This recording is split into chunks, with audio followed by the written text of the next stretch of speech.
ব্রাজিলে যুক্তরাষ্ট্রকে ছাড়াই শুরু জাতিসংঘের জলবায়ু সম্মেলন। বৈশ্বিক উষ্ণায়নের বিরুদ্ধে লড়াই চালাতে বিশ্বকে অনুরোধ।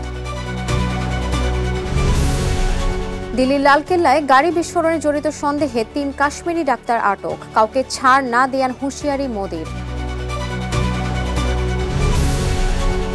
মার্কিন শুল্ক আরোপে ধসের মুখে ভারতের চিংড়ি রপ্তানি শিল্প, বন্ধ হচ্ছে হ্যাচারি। ইকুয়েডর থেকে আমদানি শুরু যুক্তরাষ্ট্রের।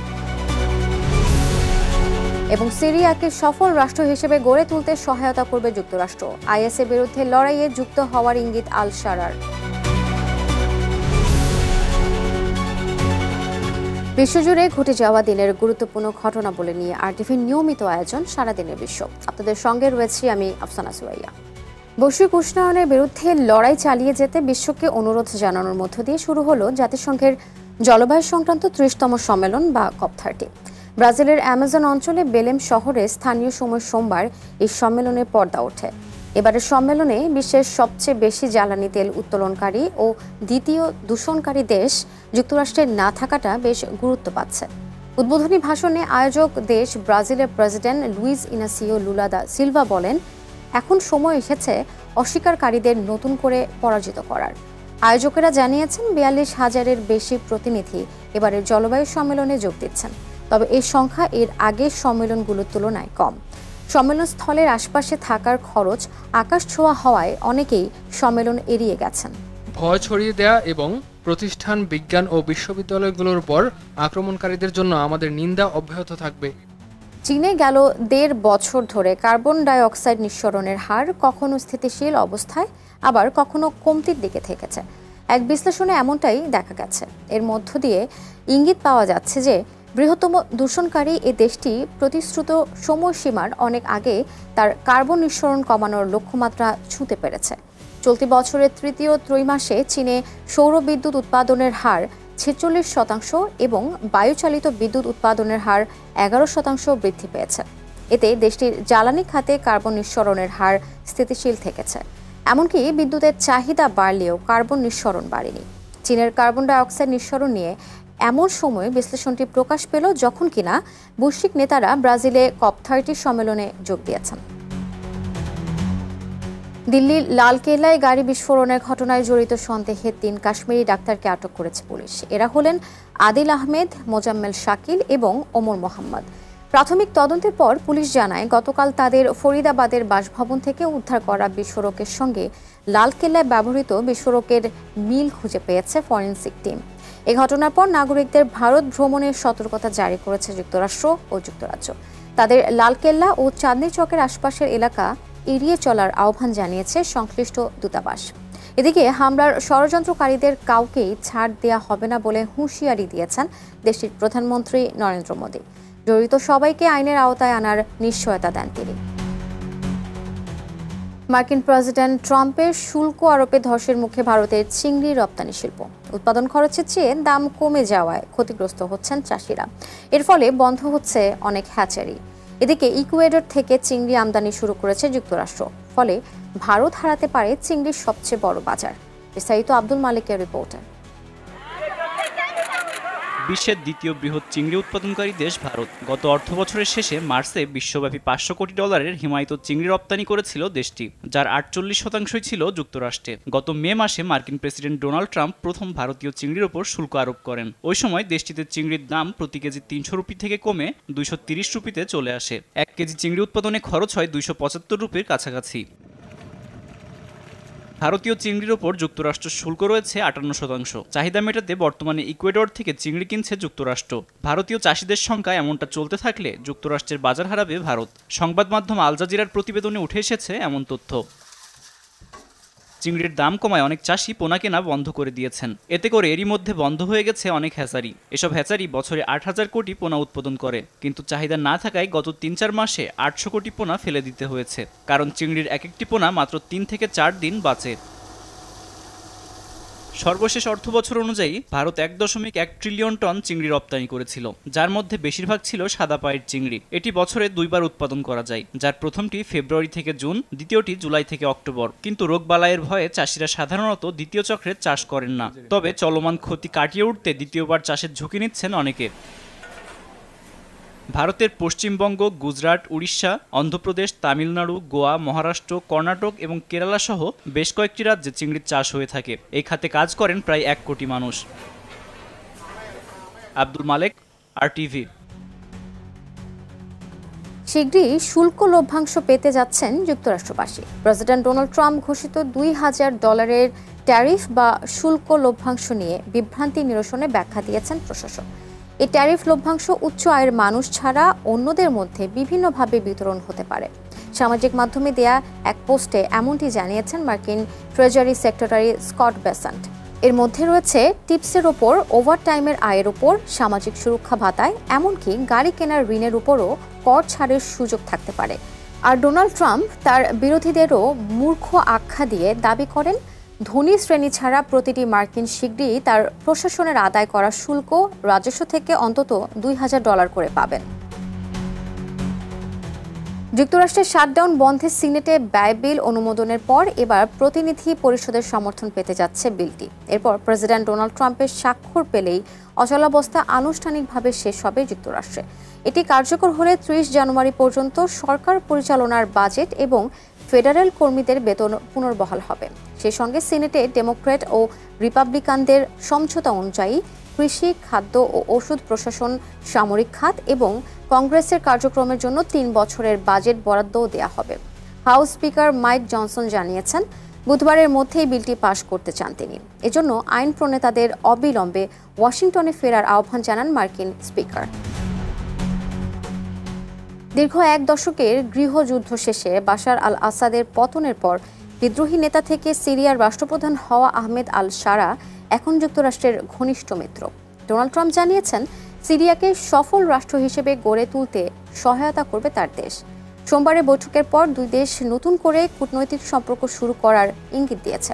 কদিন আগেই যার মাথার দাম ছিল $1 কোটি, এখন তার সঙ্গে যুক্তরাষ্ট্রের কেনই বা এত সখ্যতা, এরই উত্তর খোঁজার চেষ্টা করেছেন ইমতিয়াজ আহমেদ।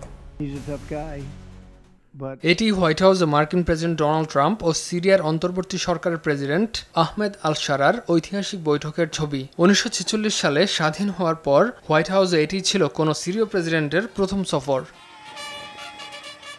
গেল বছরের শেষের দিকে আহমেদ আল শারার নেতৃত্বে গঠিত বিদ্রোহী বাহিনীর আন্দোলনে পতন হয় দীর্ঘদিনের স্বৈরশাসক বাশার আল আসাদের। এরপর সোমবার হোয়াইট হাউসে যুক্তরাষ্ট্রের প্রেসিডেন্ট ডোনাল্ড ট্রাম্পের সঙ্গে বৈঠক করেন আহমেদ আল শারা। কদিন আগেও যুক্তরাষ্ট্রের কাছে যে আহমেদ আল শারার মাথার দাম ছিল $1 কোটি, তার সম্পর্কেই এখন ইতিবাচক ট্রাম্পের যুক্তরাষ্ট্র বাড়িয়েছেন সিরিয়ার উপর মার্কিন নিষেধাজ্ঞা স্থগিতের সময়সীমা। বর্তমানে সিরিয়ার সঙ্গে কেন এত সখ্যতা করতে চাইছে যুক্তরাষ্ট্র?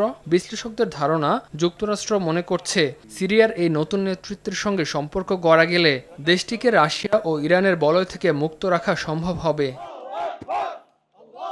বৈঠকের পর দেয়া প্রতিক্রিয়া ট্রাম্প জানান, 1 দশকের বেশি সময় ধরে চলা গৃহযুদ্ধের পর সিরিয়া যেন সফল হয় সে লক্ষ্যেই দেশটিকে সহায়তা করবে যুক্তরাষ্ট্র।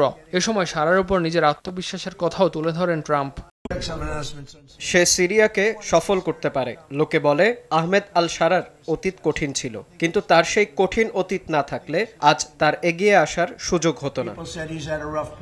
শারার সঙ্গে বৈঠকের পর নিজের সামাজিক মাধ্যমে দেয়া পোস্টে ট্রাম্প লিখেন, সিরিয়াকে একটি স্থিতিশীল ও সফল দেশ হিসেবে রাখা গোটা মধ্যপ্রাচ্যের জন্যই বেশ গুরুত্বপূর্ণ। ট্রাম্প শারা বৈঠকের পর মার্কিন এক কর্মকর্তা জানান, ইসলামিক স্টেট IS এর বিরুদ্ধে লড়াইয়ে গঠিত আন্তর্জাতিক জোটে যোগ দিতে যাচ্ছে সিরিয়া। 2014 সালে যুক্তরাষ্ট্রের উদ্যোগে IS-কে পরাজিত করতে তৈরি হয় এ জোট। আর যুক্তরাষ্ট্রের দেয়া তথ্য সঠিক হলে সিরিয়া হবে গ্লোবাল কোয়ালিশন টু ডিফিট জোটের 90তম সদস্য। যুক্তরাষ্ট্রের সন্ত্রাসী তালিকা থেকে কদিন আগেই বাদ দেওয়া হয় 43 বছর বয়সী আহমেদ আল শারার নাম। এরপরই ওয়াশিংটন সফরে এলেন HTH প্রধান।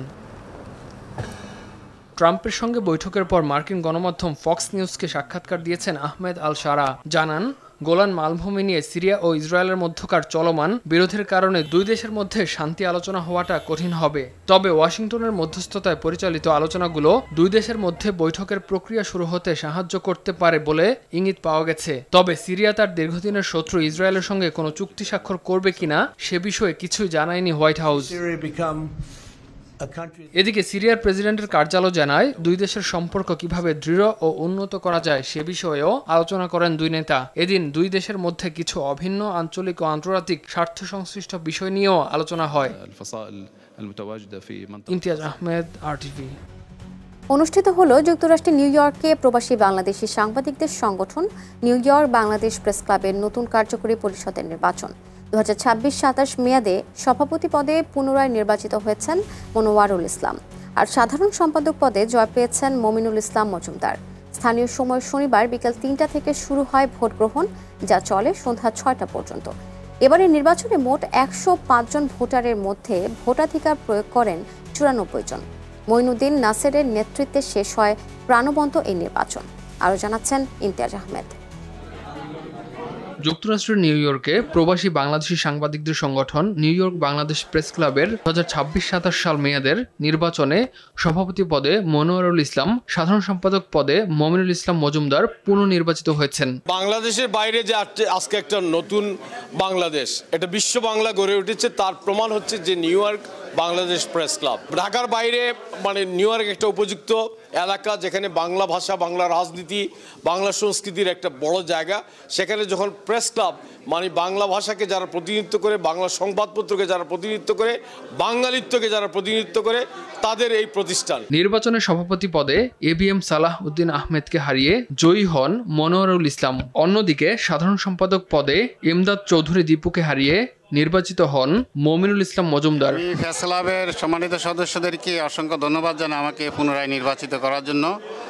প্রেস ক্লাবের আসলে আমরা সকলে একই সাথে ঐক্যবদ্ধভাবে সমৃদ্ধভাবে থাকার জন্য আমরা চেষ্টা করব, এবং প্রেস ক্লাবের যে মেজাজ, প্রেস ক্লাবের গঠনতন্ত্রের আলোকে আমরা প্রেস ক্লাবকে সাজানোর জন্য চেষ্টা করব। এটা যেহেতু সদস্যদের দাবি, এটা আমাদেরও আগামী পরিকল্পনাতে আমরা সেভাবে গ্রহণ করার জন্য চেষ্টা করব। নিউ ইয়র্কে বাংলাদেশি সাংবাদিকদের প্রাণের সংগঠন নিউ ইয়র্ক বাংলাদেশের দ্বিবার্ষিক নির্বাচন অনুষ্ঠিত হচ্ছে। প্রতি 2 বছর পর পর এখানে নির্বাচন হয় গণতান্ত্রিকভাবে, এবং একটা এক্সাম্পল, এই কমিউনিটিতে স্বচ্ছ গোপন ব্যালটের মাধ্যমে প্রতিনিধি নির্বাচন একটি ব্যতিক্রম ঘটনা। এবছর আমরা উদ্যোগ নিয়েছি, আমাদের কোনো ক্লাব মেম্বার যদি মারা যান, তার পরিবারকে আমরা নগদ $5,000 করে তাৎক্ষণিকভাবে প্রদান করব। আমরা একটা অফিস দেওয়ার চিন্তা করছি। আমরা নির্বাচিত হলে উইদিন 3 মান্থ এই নির্বাচনে সবার সহযোগিতা চাচ্ছি, এবং নিউ ইয়র্ক বাংলাদেশকে আরও এগিয়ে নেওয়ার প্রত্যয় ব্যক্ত করছি। স্থানীয় সময় শনিবার 8 নভেম্বর নিউ ইয়র্কের জ্যাকসন হাইটসের পার্টি সেন্টারে অনুষ্ঠিত নির্বাচনে ক্লাবের কার্যকরী পরিষদের 11 পদের বিপরীতে প্রতিদ্বন্দ্বিতা করেন 19 প্রার্থী। ক্লাবের সদস্য সংখ্যা 110 জন হলেও মোট ভোটার ছিলেন 105 জন। নিউ ইয়র্ক বাংলাদেশ প্রেস ক্লাবের আমাদের নির্বাচন উৎসব মুখর পরিবেশে, এখানে আমাদের যে সিনিয়র জুনিয়র যে সাংবাদিকরা আছেন, আজকে একটা বিশাল রকমের মিলন মেলা, আমাদের সবার অনেক বড় আনন্দের দিন। আমরা এই প্রেস ক্লাবের সাথে দীর্ঘদিন ধরে যুক্ত। প্রেস ক্লাবের 11 সদস্য বিশিষ্ট কার্যকরী পরিষদের অন্যান্য জয়ীরা হলে সহ সভাপতি পদে মোহাম্মদ আবিদুর রহিম, সহ সাধারণ সম্পাদক পদে মাহাথির ফারুকি, কোষাধ্যক্ষ রশিদ আহমদ, সাংগঠনিক সম্পাদক সৈয়দ ইলিয়াস খসরু, দপ্তর সম্পাদক মোস্তাফিজুর রহমান, কার্যকরী সদস্য শেখ সিরাজুল ইসলাম, রওশন হক, ফারুক হোসেন এবং শাহ আহমদ। সহ সাধারণ সম্পাদক পদের একটি পদের জন্য 3 জন এবং কার্যকরী পরিষদের 4টি পদের বিপরীতে প্রতিদ্বন্দ্বিতা করেন 7 জন প্রার্থী। নিউ ইয়র্ক বাংলাদেশ প্রেস ক্লাবের যে দ্বিবার্ষিক নির্বাচন অনুষ্ঠিত হয়েছে, সেই নির্বাচনে আমি 105 জন যে ভোটার, তাদের প্রত্যক্ষ ভোটের বিনিময়ে আমি সর্বাধিক ভোটে বিজয়ী হয়েছি। আমরা যে স্পিরিট নিয়ে কাজ করেছি, new York Bangladesh press club আজকে 18 বছর ধরে আমরা কাজ করতেছি। আশা করি আগামী দিনগুলোতেও পেশাদারিত্ব এবং আমরা নতুনদেরকে সুযোগ দিয়ে নতুন প্রবীণ মিলে একটি সুন্দর প্রেস ক্লাব আমরা উপহার দিব। 3 সদস্য বিশিষ্ট নির্বাচন কমিশনের প্রধান নির্বাচন কমিশনার ছিলেন মঈনুদ্দিন নাসের, সহযোগী হিসেবে ছিলেন সালেহ উদ্দিন ও চৌধুরী এম আলী। আগামীতে এই নির্বাচনের মধ্য দিয়ে আমরা প্রেস ক্লাবকে আরও গতিশীল করে তুলব।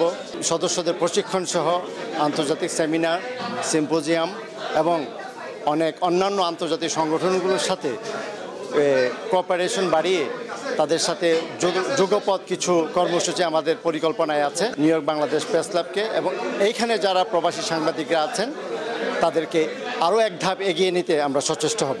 গোপন ব্যালটে ভোট গ্রহণের পর প্রধান নির্বাচন কমিশনার ফলাফল ঘোষণা করেন। স্থানীয় সময় বিকাল 3টায় নিউ ইয়র্কে বাংলাদেশ প্রেস ক্লাবের 11 সদস্যের নতুন কার্যকরী কমিটির এই নির্বাচন শুরু হয়, চলে সন্ধ্যা 6টা পর্যন্ত।